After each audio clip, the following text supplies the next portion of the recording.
اسلام جس دن سے دنیا میں آیا ہے، ایک بہت بڑا طبقہ اسلام کو مٹانے کے لیے، اس کی مخالفت کے لیے کھڑا ہوا۔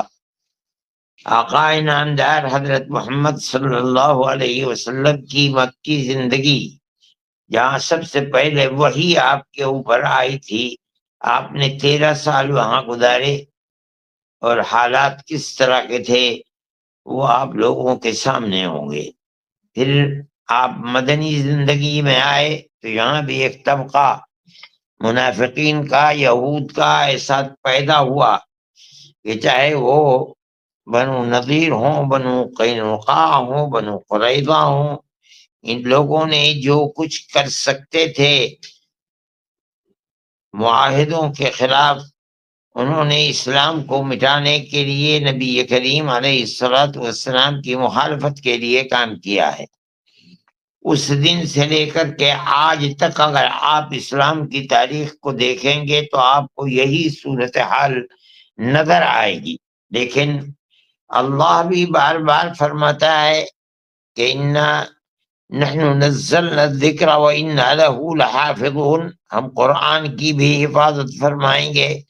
اللہ یہ بھی کہتا ہے یریدون ان یطفئوا نور اللہ بافواہہم واللہ متم نورہ ولو کرہ الکافرون۔ اللہ یہ بھی کہتا ہے ویأبی اللہ الا ان یتم نورہ، یعنی اللہ کا ارادہ اور مستحکم یہ ہے کہ وہ اسلام کو مٹنے نہیں دے گا بلکہ اس کی حفاظت فرمائے گا۔ یہی وجہ ہے کہ دنیا کی تمام بڑی سے بڑی طاقتیں اسلام کو مٹانے کے لیے آئیں، لیکن اسلام زندہ ہے۔ ابھی قریب کے اندر اسلام کو مٹانے کے لیے کمیونسٹوں نے اپنی پوری طاقت کر لی، یہاں تک کہ وسط ایشیا کے اندر جو حکومتیں تھیں مسلمانوں کی، بخارا، سمرقند، تاشقند، قرغیزستان، قزاقستان، آذربائجان، تمام کو تہس نہس کر دیا۔ لیکن ہم نے اپنی آنکھوں سے دیکھا کہ 100 سال پہلے انہوں نے کیا کیا تھا، اور آج افغانستان جیسے کمزور اور بے حیثیت کے اندر کی دلدل میں پھنس کر انہوں نے کیا ہوا، وہ خود ٹکڑے ٹکڑے ہو گئے، اور آج پھر انہی مسجدوں سے اللہ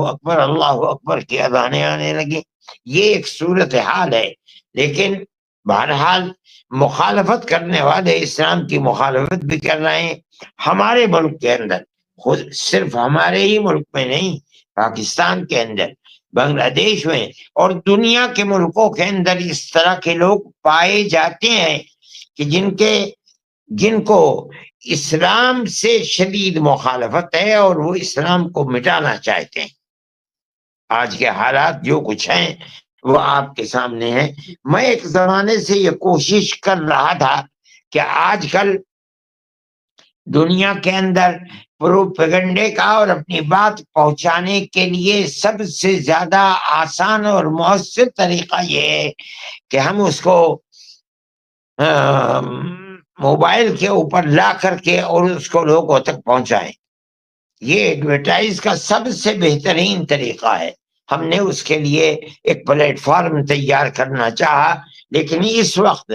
ہمارے جنرل سیکریٹری مولانا معصوم ثاقب صاحب کو اس سلسلے کے اندر کافی درک تھا،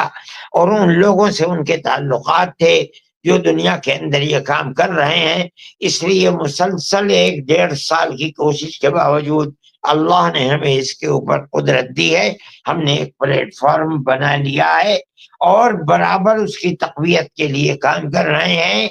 ایک ہمارے افراد ہیں جو اس وقت تقریباً 50 کے قریب افراد ہیں جن کو اللہ نے ان چیزوں کے اوپر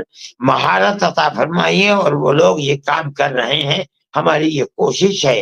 اور اللہ چاہے گا تو ہم اس کوشش میں کامیاب ہوں گے کہ جو لوگ ساری دنیا کے اندر اسلام کے خلاف پروپیگنڈا کر رہے ہیں یا اس کے اوپر اعتراض کر رہے ہیں، ہم ان چیزوں کو بڑی قوت کے ساتھ اس کی مخالفت کریں گے، اور اسلام کی صحیح وہ تصویر جو جناب رسول اللہ صلی اللہ علیہ وسلم کی اور آپ کے صحابہ اور تابعین کی پیش کردہ تصویر ہے، ہم اس تصویر میں اسلام کو پیش کریں گے۔ اللہ سے ہم نصرت اور تائید کی توفیق ہمیں ملے، ہم اس کی دعا کرتے ہیں، اور مجھے توقع ہے کہ انشاءاللہ آنے والے دنوں کے اندر ہم قوت کے ساتھ اپنی چیز کو پیش کر سکیں گے۔ میری یہ دعا ہے، اور میں مولانا معصوم ثاقب صاحب کو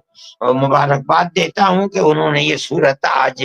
سامنے لائی ہے۔ میری دعائیں ہیں، اور میں دعا کرتا ہوں کہ اللہ ان کی بھی مدد فرمائے، اور ہم جس چیز کو پیش کرنا چاہتے ہیں اللہ ہماری بھی نصرت فرمائے، تاکہ ہم اسلام کی صحیح تصویر کو دنیا کے سامنے پیش کر سکیں، اور اس پر جو اعتراضات ہوتے ہیں ہم اس اعتراضات کے مقابلے کے اندر آ کر اسلام کی صحیح صورت کو سامنے رکھتے ہوئے اسلام کی طرف سے مدافعت کر سکیں۔ اللہ قبول فرمائے، اور خیر و عافیت کے ساتھ اس پروگرام کے اندر ہمیں کامیابی عطا فرمائے۔ وآخر دعوانا ان الحمدللہ